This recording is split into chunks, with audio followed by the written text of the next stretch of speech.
Welcome back sa ating Korean Morning dito sa Love ni Mister. Love you, Mrs. At gaya nga na nasabi natin kanina, makakasama natin this morning ang bida ng Koreana at una na nating mga katsikahan, si Chris Bernal! Hello! Hi, Chris! Hi, Chris! Good morning! 안녕하세요! 안녕하세요! Good morning! Good morning! Good morning!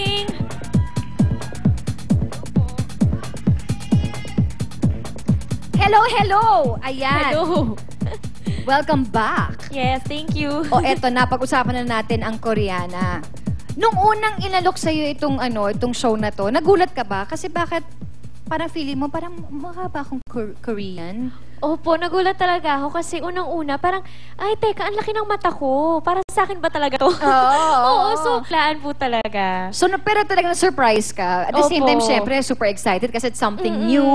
Diba? Kakaibang Chris yung napapanood natin sa ngayon. Oo, kaka-taping mo, feeling mo Koreana ka na. Na-invite mo ba na parang na-feel mo talaga na hindi eh. Parang feeling ko talagang Koreana na ako. Parang ganon. Minsan, kasi madalas yung location namin sa mga Korean restaurant. Oo, tapos nagluluto ka pa.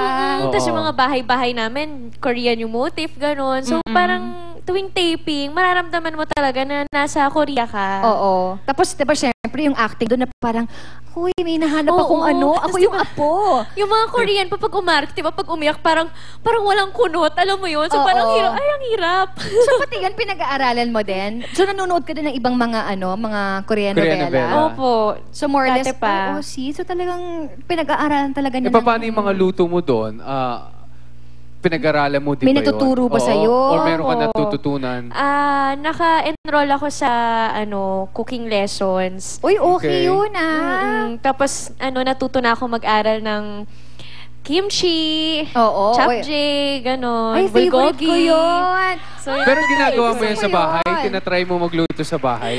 minsan, pero parang hindi pa masyadong perfect. Oo, di ba, darating ka din doon. O, eto na. Yung tungkol naman sa yung K-pop na look, gusto mo ba yung mga look nila, yung mga ganung factor? Opo, nakakatuwa. At saka, kasi pinag-aralan din namin yung music. Kumbaga, nakaka-addict pala talaga kasi minsan hindi natin alam, ay, ba't gustong-gusto natin yung mga K-pop? Oo. Tapos parang pag nanood ka ng mga music videos nila, ang lively-lively nila, ganyan. Tapos very colorful yung mga suot. Yes. Tapos mga gumaganyan-ganyan sila. Tapos sabay-sabay pa sila, di ba? Yung At parang, cute kasi sila tignan, honey. parang Cute sila mga manika tignan. na Oo.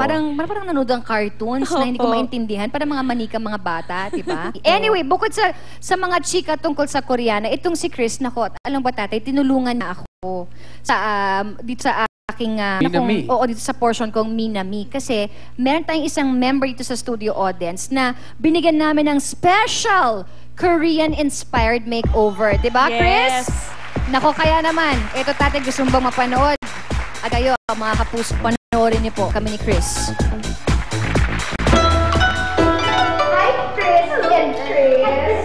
Ito na. Gagawin natin parang Korean si Chris. Mahilig kasi siya sa mga sininovela.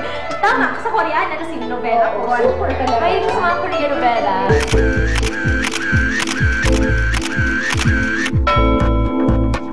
Ay, huwag ka mag-alala.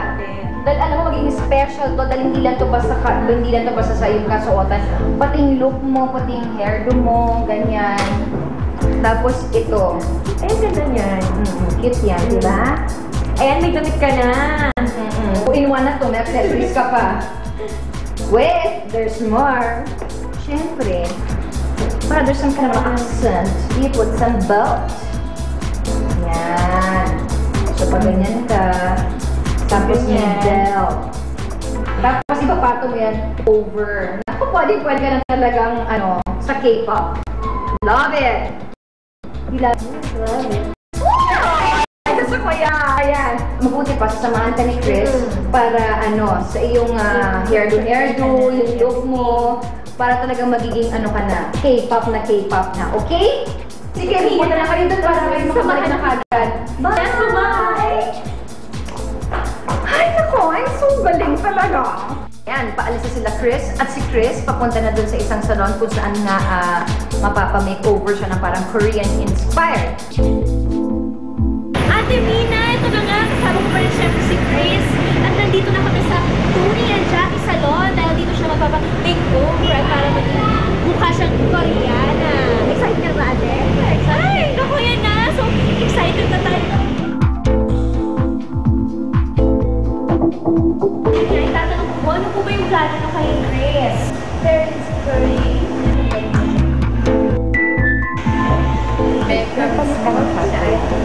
Cheeky eyes.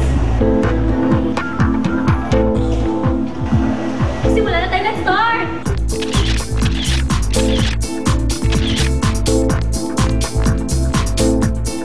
Ayan, sinisimulan na at excited na kami para sa bago niyang look.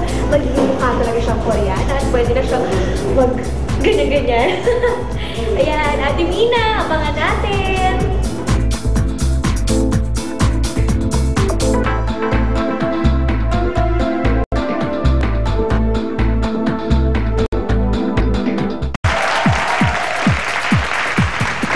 Tutukan ninyo ang resulta ng makeover yan mamaya.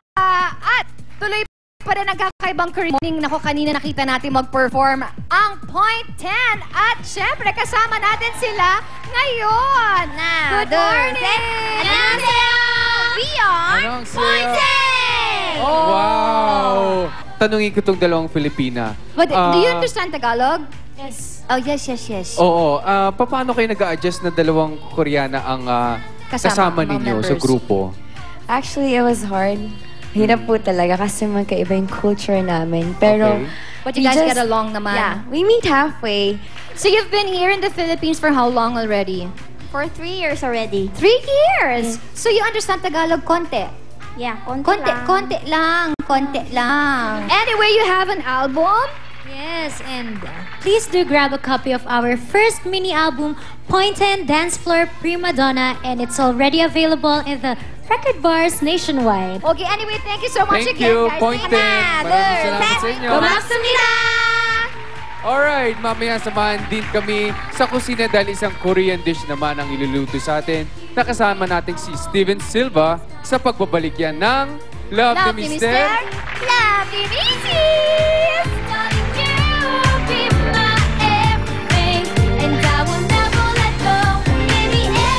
Malapit mo nang mabuksan ang pinaka-espesyal na